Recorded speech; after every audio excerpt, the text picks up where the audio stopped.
महिला अत्याचार, महिला सुरक्षा या घटनांनी पुणे शहराला सध्या वेढलंय। मग ती नसरापूरची घटना असेल, चाकणची असेल, पर्वतीची घटना असेल किंवा आता पुण्यातल्या कोथरूड भागातून आलेली घटना, या सगळ्याच घटना हादरवून टाकणाऱ्या आहेत।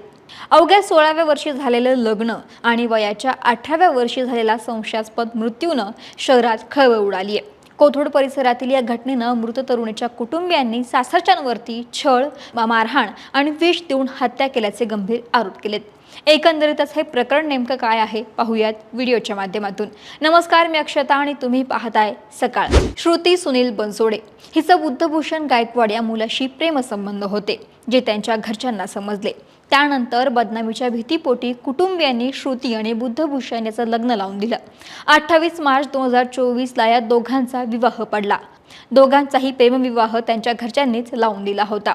पण नातेवाईकांच्या माहितीनुसार लग्नावेळी श्रुती अल्पवयीन होती। केवळ 16 वर्षांची असताना कुटुंबियांच्या बदनामीच्या भीतीपोटी तिचं लग्न लावून दिलं गेलं। आणि महत्त्वाची गोष्ट म्हणजे बुद्धभूषण गायकवाड हा सुद्धा लग्नावेळी त्याचं वय बसत नव्हतं। त्याचं वय देखील 20 असल्याची माहिती समोर येते। पण तरी सुद्धा दोघांचा विवाह घरच्यांनी लावून दिला गेला। पण कुटुंबियांच्या म्हणण्यानुसार लग्नाच्या सुरुवातीचे काही दिवस ठीकठाक गेले, पण काही दिवसांनंतर मात्र श्रुतीच्या सासरी सातत्याने तिचा छळ सुरू होता।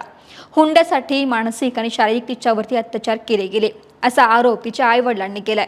एवढंच नाही, अनेकदा माहेरच्यांनी सासरच्यांना पोलिसात तक्रार देऊ अशी धमकीही दिली होती, परंतु तक्रार दिल्यास तिच्या मुलीचे खासगी व्हिडिओ व्हायरल करण्याची धमकी सासरच्यांनी दिली असाही धक्कादायक आरोप यावेळी नातेवाईकांनी केलाय।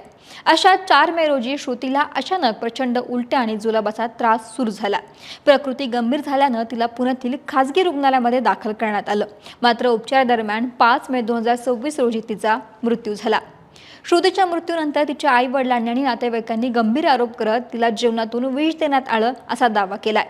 नवरा, सासू, सासरे आणि दीर यांच्या विरोधात गुन्हाही दाखल करण्याची मागणी कुटुंबियांनी केली आहे। आता या प्रकरणामध्ये पोलिसांकडून नेमकी कोणती कारवाई केली जाते याकडे सर्वांचंच लक्ष लागलंय। परंतु या घटनेमुळे अल्पवयीन विवाह, कौटुंबिक हिंसा आणि महिलांच्या सुरक्षेचा प्रश्न पुण्यासारख्या शहरामध्ये पुन्हा एकदा ऐरणीवर आलाय।